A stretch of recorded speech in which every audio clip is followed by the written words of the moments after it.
हिंदुस्तान का वजीर आजम नरेंद्र मोदी राजस्थान में एक हेट स्पीच देता है और कहता है कि मुसलमान ज्यादा बच्चे पैदा करते हैं। नरेंद्र मोदी, आपके पास तो आपकी औलाद भी नहीं है। अल्लाह आपको किस तरीके से महरूम रख डाला औलाद से। आप आपकी बीवी का हक अदा नहीं कर सके। आपके पास घर नहीं है, खानदान नहीं है। आपको क्या तकलीफ अगर से मुसलमान बच्चे ज्यादा पैदा करते। आप नहीं पैदा कर सकते, ये आपकी नाकामयाबी है, आपकी कमजोरी है और आप लायक नहीं है बच्चे पैदा करने के। इस आखिरी हथियार था हिंदुत्व, और वो हिंदुत्व सर चढ़कर बोल रहा है आपके वजह से। जब आप आईने में ठहरते हैं तो क्या जमीर आपका आप पे थूकता नहीं है? बड़े अफसोस से कहना पड़ रहा है नरेंद्र मोदी, बड़ी शर्मिंदगी से कहना पड़ रहा है कि हिंदुस्तान का वजीर आजम एक नाकारा, कमतरीन, कमजोर, अहमक शख्स है। आपको बताता चलूं कि बीजेपी जमात में 30 से भी ज्यादा ऐसे कैदी है जिसपे इस्मत रेजी के चार्जेस है, इल्जामात है, रेप के चार्जेस है। ये जमात कभी खवातीनों के हक में बात नहीं करी, किसानों के हक में बात नहीं करी, आम इंसान के हक में बात नहीं करी। प्राइस इन्फ्लेशन देखो, तबो ताराज हो गई हमारी माशियत। अय मुसलमानों, अय हिंदुओं, अय सिखों, अय ईसाइयों, समझो हमें तिरंगे को बचाना है। अस्सलाम वालेकुम, नमस्ते, सत श्री अकाल। आज सिकंदराबाद लोकसभा के कांग्रेस के उम्मीदवार दानव नागेंद्र साहब अपना नॉमिनेशन फाइल कर रहे हैं और आज के खुसूसी मेहमान है तेलंगाना के वजीर आला रेवंत रेड्डी अन्ना। और मैं अल्लाह ताला से दुआ करता हूं कि इस इंतखाबात में दानव अन्ना को फतेहाब करे और कांग्रेस का परचम लहराए। आज आप देखेंगे हिंदुस्तान में फिरका परस्त ताकतें उरुज पे है। सेक्युलरिज्म का खात्मा हो रहा, जमहूरियत का खात्मा हो रहा, दस्तूर का खात्मा हो रहा। किसके जानिब से? हिंदुस्तान के वजीर आजम नरेंद्र मोदी के जानिब से। नरेंद्र मोदी आज एक तानेशाह बन गया। इस तानेशाही को हमें खत्म करना होगा और एक सेक्युलर जमात को हिंदुस्तान में फतेहाब करना होगा। आप देखेंगे कि सारे हिंदुस्तान में ये फिरका परस्त ताकतें, बीजेपी मजहब का जहर उगल रही है। हर जगह नफरत का बाजार खोल डाली। हिंदू और मुसलमान के बीच में झगड़े छिड़े हुए हैं। जब भी बीजेपी के मुखालिफ जमात कोई अपनी आवाज को बुलंद करते हैं तो उनकी आवाज को दबा दिया जाता।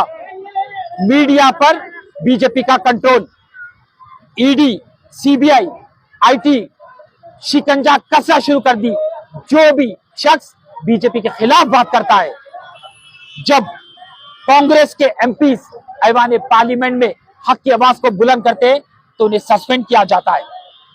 आज आप देखेंगे कि दिल्ली के सरहद पर हमारे किसानों का इस्तकबाल बीजेपी नोकीले शीखों से, रब्बो बुलेट से कर रही है। क्या इंसाफ हो रहा है हिंदुस्तान में? नहीं। और 2 दिन पहले हिंदुस्तान का वजीर आजम नरेंद्र मोदी राजस्थान में एक हेट स्पीच देता है और कहता है कि मुसलमान ज्यादा बच्चे पैदा करते हैं। नरेंद्र मोदी, आपके पास तो आपकी औलाद भी नहीं है। अल्लाह आपको किस तरीके से महरूम रख डाला औलाद से। आप आपकी बीवी का हक अदा नहीं कर सके। आपके पास घर नहीं है, खानदान नहीं है। आपको क्या तकलीफ अगर से मुसलमान बच्चे ज्यादा पैदा करते।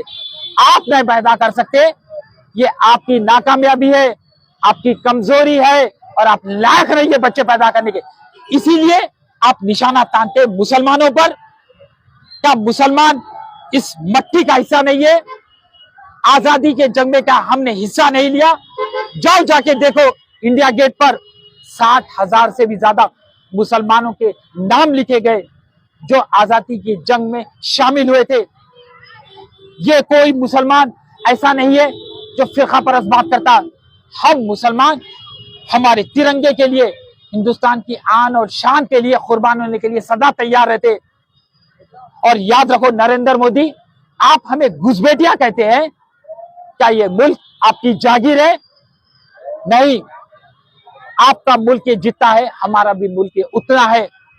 हमने भी आजादी के जंग में अपने खून से सींचा है जमीन को।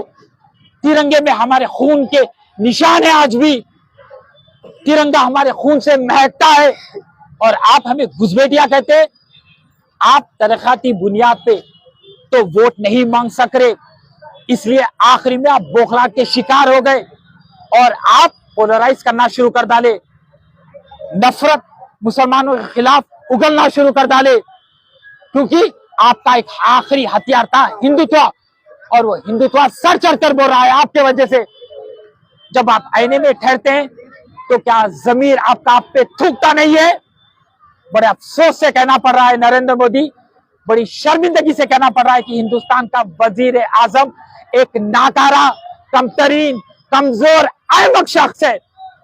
और आप हमारे हिंदुस्तान की माशियत तबो ताराज कर डाले, जमहूरियत का खात्मा करना चाह रहे। क्या हिंदुस्तान में फ्री एंड फेयर इलेक्शन होने वाला है क्या? नहीं। आज इलेक्शन कमीशन भी आपके इशारों पे नाच रहा है, सुप्रीम कोर्ट के जज आपके इशारों पे नाचते, हाई कोर्ट के जज आपके इशारों पे नाचते, तो हिंदुस्तान में कैसा फैसला होगा? कांग्रेस एक ऐसी जमात है जो मजदूरों के लिए लड़ रही है, किसानों के लिए लड़ रही है, नौजवानों के लिए लड़ रही है, खवातीन हजरात के लिए लड़ रही है, और इस जमात को फतेह करना है। और जब आती है रियासत तेलंगाना की, तो हमने केसीआर को जमीन दोष कर दिया, खत्म हो गया केसीआर की हुकूमत खत्म हो गई। हमारा मुकाबला सिर्फ ये फिरका परस्त ताकतें बीजेपी से है। हमारी लड़ाई रावण की छवि मोदी से है, रावण की छवि अमित शाह से है, संघ परिवार से। और हम इस इंतखाबात में बीजेपी और संघ परिवार को धूल चटा देंगे, हम उनको जमीन से उखाड़ कर फेंक देंगे इस हिंदुस्तान से। तो हिंदुस्तान में नफरत की सियासत कर रही है बीजेपी जमात। तो मैं पूरी आवाम से गुजारिश करता हूं कि अगर से आपको हिंदुस्तान के मुस्तकबिल को रोशन देखना है, हिंदुस्तान को सुपर पावर बनाना है, तो राहुल गांधी साहब को वजीर आजम बनाओ, कांग्रेस को फतेह करो, अपने दस्तूर को बचाओ, सेक्युलरिज्म को बचाओ।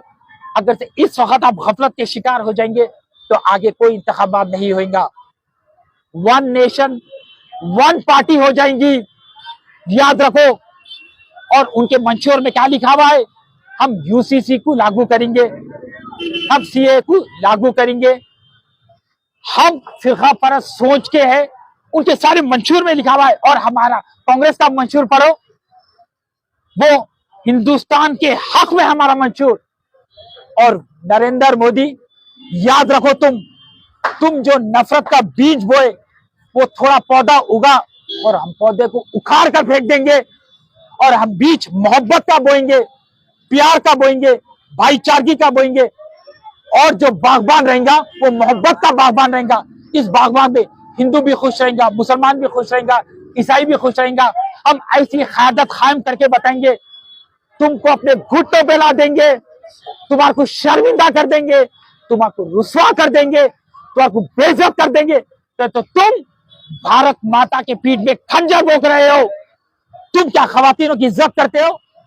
आपको बताता चलूं कि बीजेपी जमात में 30 से भी ज्यादा ऐसे कायदीन है जिसपे इस्मत रेजी के चार्जेस है, इल्जामात है, रेप के चार्जेस है।